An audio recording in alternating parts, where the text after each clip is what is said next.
Namaskar. Yesterday we spoke about design. Today, in this satsang, we are going to take it a little further. When we discussed design, the concept of design, we understood that design is really a bridge that we build between two ends. What are these two ends? We discussed it yesterday. The first is everything that is serves as a constraint towards whatever we are trying to do, the karma, the goal, the objective that we have set for ourselves. There would be limitations that we have in as we are trying to get to that goal. And then there are possibilities. So we said that design is a process by which we build a bridge between the constraints and the possibilities. Now, today we are going to understand a little more deeply, a little more carefully as to what are these two that we talked about yesterday. Well, we are talking about designing the sadhana, the practice. The goal of the Karma Yoga for 21st Century's Fit for Life program is to help you become a designer of your own practice, your daily practice routine. Your daily practice routine is what we call sadhana, deep committed practice. Now, this daily practice routine is something that you may just use by borrowing from somewhere. No problem with it. There is no problem. You can borrow the exact same program that I prescribe here. There is no problem as long as you want to, as long as you think and you feel that it's serving you. But the real goal is for you to be able to design the process for your own self and not just blindly follow whatever I am doling out to you just because I am wearing a headgear and I am kind of trying to behave like a guru or a pandit or a mahacharya. Yes, whatever the years of sadhana that I have been into has helped me to benefit from it, and all that I'm doing is sharing that with you, not with the objective that you should exactly follow this, and if you don't follow this, you are not a karma yogi of the 21st century. No, you are very well a karma yogi for the 21st century if you have understood the ethos, the philosophy of what we are talking about here. And then you are drawing as much as you need to from this in order to design what is right for you. And then take responsibility for it. If it doesn't work for you, if you try something, if you do something, you have to take responsibility. If it doesn't work for you, you cannot then say, oh, you said that you should take you should design your own thing and I designed it and here I have broken my finger. No. If you are pulling this too far, going beyond your limitations and you're breaking your bones, you are responsible. No one else. That's the crux of being a designer, taking responsibility. Now, in order to take responsibility and design your own sadhana paddhati or your own process for completing or being in your daily routine, it's a daily routine for what? For cultivating, developing, honing, sharpening your own operating system of your life. What is the operating system? I have discussed earlier. Now, in order to design the operating system of your life, you have to understand two things. You have to keep understanding your own self. So that's one end of the spectrum. You have to keep at it, at this act of understanding who you are. It's not a fixed thing. If you ever say, oh, I've completely understood who I am, this is it. No, that is the sign that you have not understood yourself. So that's understanding yourself is an eternal process. It's not never going to end. Why? Because you are connected with the evolving universe. You are just a part of this evolving universe. And as a part of the evolving universe, you are the evolving universe itself. And as such, you are constantly evolving. If you are static, you have come to an end, then you have not understood yourself. You have lost your connection with the evolving universe. So, you have to constantly endeavor to understand what's going on here. What's this beast? What's this puppy? That's one part of the spectrum, which is this. The other part of the spectrum is you have to understand everything that you are not. So everything that you are not is the rest of the universe. How do you do that?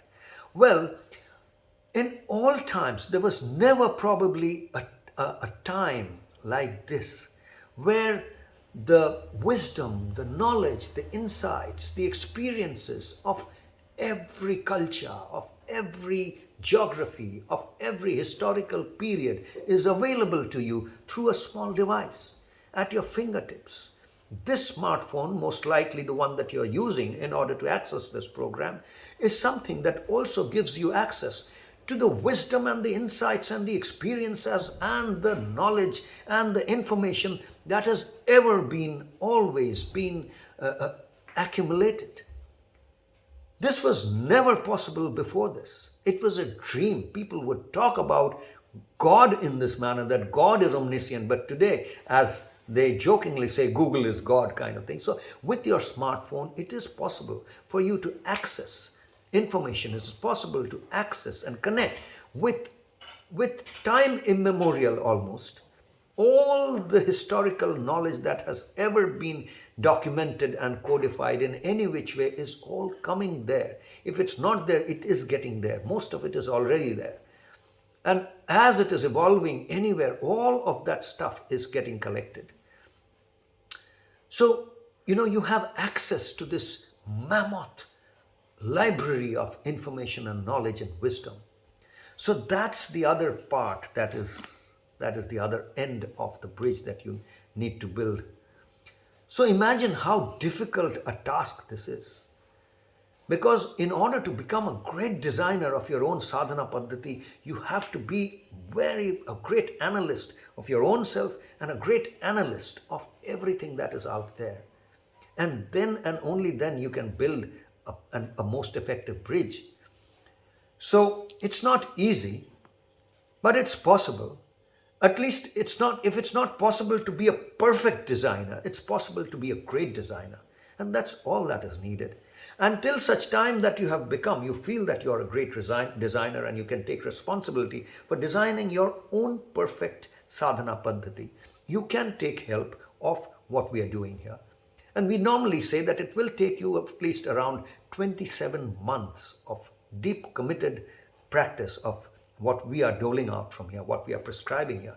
27 months is approximately 3 years. Now, of course, 3 years translates to 36 months, but we say in a year you can actually commit maybe 9 out of the 12 months that you have to complete, focused, concentrated, meditated practices that we are talking about.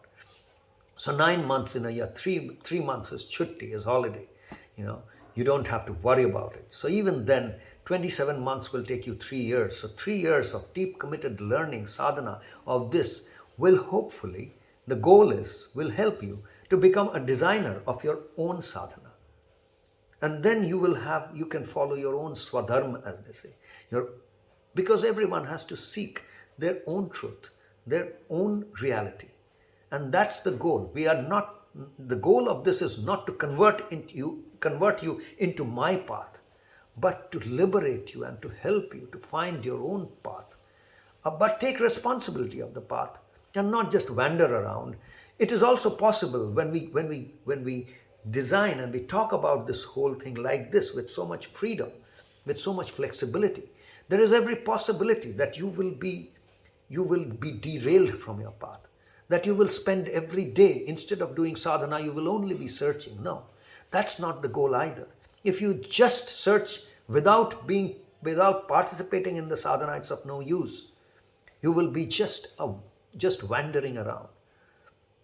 So there's a saying in Hindi, they say that yatra sochne se nahi, chalne se hota hai, which really translates to journey doesn't happen by thinking about the journey. It happens when you start walking. So you have to start, you have to be at the sadhana. So you have to take every step.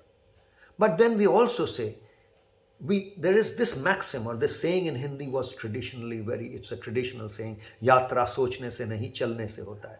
Or the journey doesn't start unless you have started taking those steps, and does not start just by, does will not happen if you just think about it. That's what I just explained. But we add something to it, that बिना सोचे यात्रा को भटकना कहते हैं, which really means if you are in the journey, in a path without thinking, then you are just wandering around. You are not on a journey. So that's why we say that as you are in this journey, you have to, we are really beckoning you to open the windows of your own life, and let the winds of every culture, every geography, every historical period seep into you, and allow it to transform you in the way that you want.